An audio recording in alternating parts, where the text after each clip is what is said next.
Bismillahirrahmanirrahim. Assalamualaikum warahmatullahi wabarakatuh. Waalaikumsalam.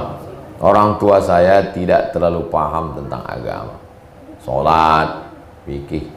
Alhamdulillah saya dimasukkan ke pondok. Apakah boleh saya mengajari orang tua saya?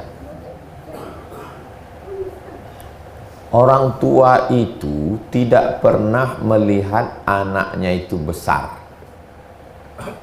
Tak tahulah orang tua antum ya. Kalau orang tua saya, dia tak pernah melihat saya besar. Kata dia, aku menengok kau macam kau baru berjalan dulu. Baru berjalan berarti umur berapa?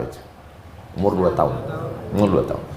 Orang tua itu sampai tua pun kita, dia melihat kita seperti anak yang baru berjalan. Pergi dia umroh. Pergi dia umroh. Pembimbing umroh itu kawan saya. Balik umroh apa kata dia? Hebat pembimbing umroh kata itu. Mantap Ustaz ceramah. Kalau bisa kau macam itulah. Padahal jauh hebat saya lagi.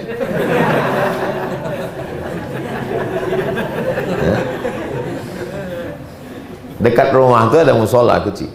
Dekat rumah emak saya. Dia pun ada pengajian di situ setiap sore Jumat wirid Yasin. Kata saya, mak udah 70, jangan puasa Rajab lagi. Puasa Rajab ini tak wajib, mak.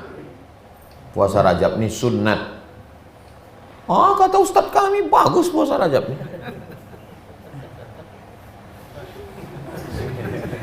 Ustadz lah saya lagi dari Ustadz. Tapi saya mau bercerita ke antum, orang tua itu tidak pernah melihat kita besar. Paham antum? Itu titik pertama yang mesti antum paham. Jadi kalau ada kalimat-kalimat penting, pakai lidah orang lain. Nenek mama, keluarga, ustadz-ustadz yang dia kagumi. Pesannya dari kita, pakai lidah orang lain. Saya bawa tabligh akbar, ramai jamaah tuh, penuh. Saya pikir dia akan pulang mengatakan, hebat kau sekarang. Tidak, ditanya, ada kau memelihara jin? Tak ada, mak. Pesan atuk-atuk kau dulu tak boleh berkawan sama jin. Dia takut saya memakai jin supaya jamaah itu ramai. Paham antum? Orang tua tidak pernah melihat anak itu besar. Walaupun kau bisa baca kitab, walaupun kau hafal Quran, walaupun kau ustadz, walaupun kau hebat, kau tetap anak kecil. Itu psikologis. Saya kalau sama orang tua ini masak. Pulang dari Maroko 2008, meninggal mak saya 2019. Berapa tahun saya jaga? 11 tahun. Rumus sama orang tua, satu, jangan pernah merasa antum lebih. Yang kedua, diam. Diam. Apapun kata dia, diam. Jangan melawan. Walaupun dia salah. Diam. Selamat antum insyaallah. Saya ajari ini karena tak ada ini di kitab. Antum cari Riyadhus Shalihin, antum cari tafsir, tak ada. Ini yang saya amalkan. Diam. Apapun kata dia, diam. Sampai dia letih, sampai dia berhenti. Besok bercakap lagi dia. Diam. Ceramah saya habis subuh. Habis subuh masuk ke UIN. Balik dari UIN menyetir sendiri ke Pasir Pangarayan Rokan Hulu. Sampai Rokan Hulu ceramah Isya. Iktikaf malam, sembahyang subuh, pulang. Sampai ke rumah mengamuk dia. Diam. Tak pernah saya lawan. Sekalipun mak saya tak pernah saya lawan. Jadi kalau ada orang setiap saya pergi orang bertanya, apa wirid Ustaz? Apa yang Ustaz amalkan? Ada zikir khusus? Tak ada. Allah membalas karena perbuatan saya kepada mak saya.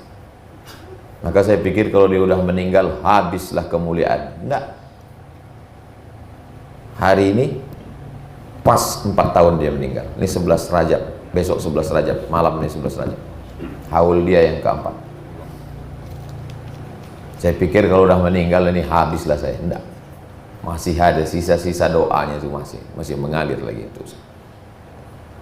Nah, jadi antum senangkan orang tua itu. Kalau masih hidup dia, bahagiakan dia. Kalau belum bisa menyenangkannya, jangan menyusahkan. Dia sudah cukup susah membesarkan antum. Jangan nanti antum berbini, cerita antum tentang bini antum ceritakan juga ke dia. Antum punya anak, kesulitan anak antum ceritakan juga ke dia. Antum bekerja di kantor, kepayahan atasan antum ke dia juga. Kapan lagi dia bahagia? Yang paling celakanya lagi, antum punya anak, antum titipkan pula anak antum ke dia.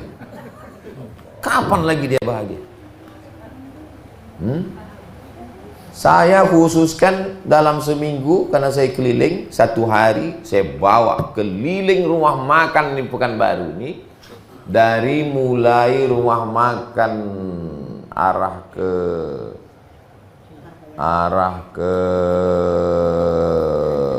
Lipat Kain sebelah kiri tepi sungai, apa namanya, tempat ikan baung, banyak ikan baung, sampai semua rumah makan yang besar-besar, yang sedap-sedap, yang mewah-mewah, yang mahal-mahal di Pekanbaru ini saya bawa.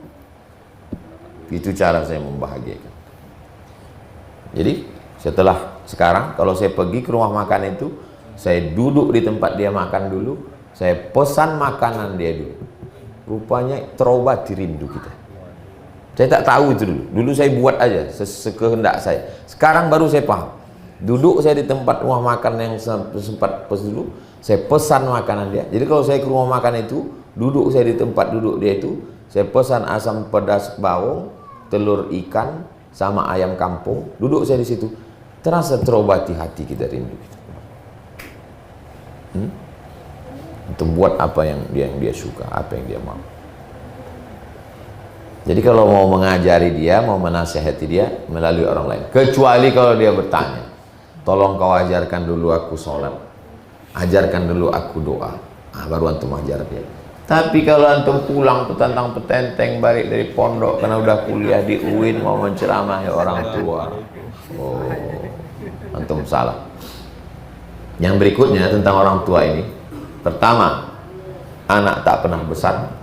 Yang kedua, diam. Yang ketiga, jangan mengukur kebahagiaannya dengan standar kita. Jangan mengukur bajunya dengan ukuran pakaian kita. Ini banyak kesalahan orang anak sekarang. Dibawanya orang tua dari kampung ke Jakarta, ke Bandung, ditinggalkannya di rumah dia pakai AC, pakai TV, alasannya mau membahagiakan orang tua. Kau salah. Orang tuamu mau di kampung pagi mau ngasih makan ayam. Dia wiridnya satu hari 3, wirid duha, wirid asar, wirid isya. Kau bawa dia ke kota, dia tak jumpa sama geng dia.